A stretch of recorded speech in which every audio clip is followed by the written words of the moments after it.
ننتقل الآن مشاهدينا إلى محافظة حلب، ومعنا من هناك مراسلنا عمر الشمالي. أهلا بك عمر. أهلا وسهلا محمد. نعم، حياك الله. عمر، حدثني عن آخر التطورات والمجريات الميدانية والعسكرية في حلب لهذا اليوم.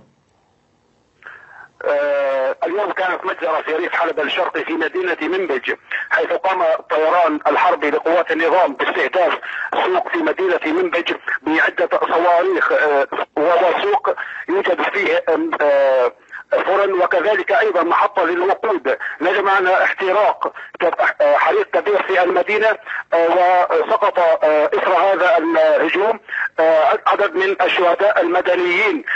لم نستطع تحديد عدد المدنيين الذين سقطوا في هذه المجزرة، ولكن الانباء الاولية اكدت ان عشرات من الشهداء سقطوا في هذه المجزرة، ويضاف ايضا الى هذا عدد كبير من الجرحى. وبالنسبه للوضع الموجود في مدينه منبج، وخاصه في المناطق التي يسيطر عليها تنظيم الدوله من الناحيه الطبيه، بعد ان قام تنظيم الدوله بطرد عدد من المنظمات التي كانت تدعم المنطقه من الناحيه الطبيه ومن الناحيه الاغاثيه، المشافي تقريبا ليست بالمستوى المطلوب لمعالجه مثل هذه الحالات نتيجه هذه الاحداث التي توجد في منطقه تنظيم الدوله.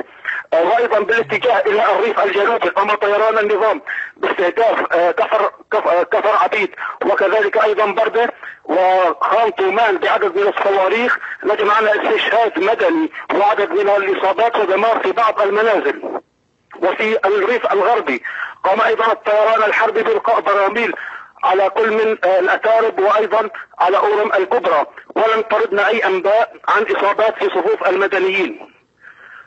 وفي الريف الشمالي قام الطيران الحربي باستهداف كل من كفر حمراء وحريتان وطريق الكاسلو وطريق غازي عنتاب بعدد من الصواريخ والرشاشات، ولم تردنا الى الان اي معلومات عن اصابات في صفوف المدنيين. وكذلك اليوم قام الطيران الحربي والمروحي باستهداف عده احياء في مدينه حلب، منها الصالحين والمعادي وباب النيرب وواحة الملح في حلب القديمه بعدد من الصواريخ والبراميل.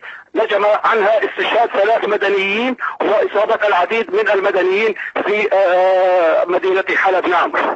يعني اليوم عمر، حافلا بعمليات لقوات النظام استهداف المدنيين بالبراميل المتفجرة وأيضا استهداف عبر هجمات الصواريخ عن بعد.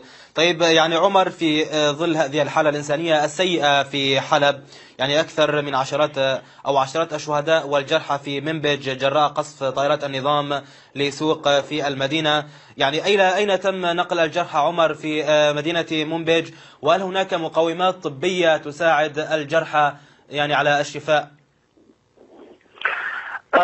بالنسبة لوضع مدينة منبج كما أخبرتك، لا يوجد العناية الطبية في هذه المدينة وخاصة المناطق التي تقع تحت سيطرة تنظيم الدولة، وذلك بعد أن قام تنظيم الدولة بالطرد ومنع العديد من المنظمات التي كانت تساعد المدنيين من الناحية الإغاثية ومن الناحية الطبية.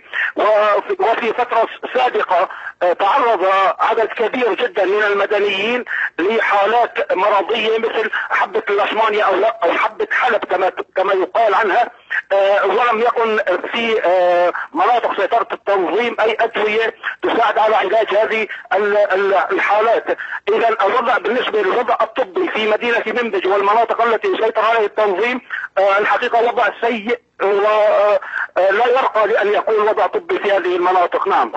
يعني عمر، منبج تقع تحت سيطرة تنظيم الدولة.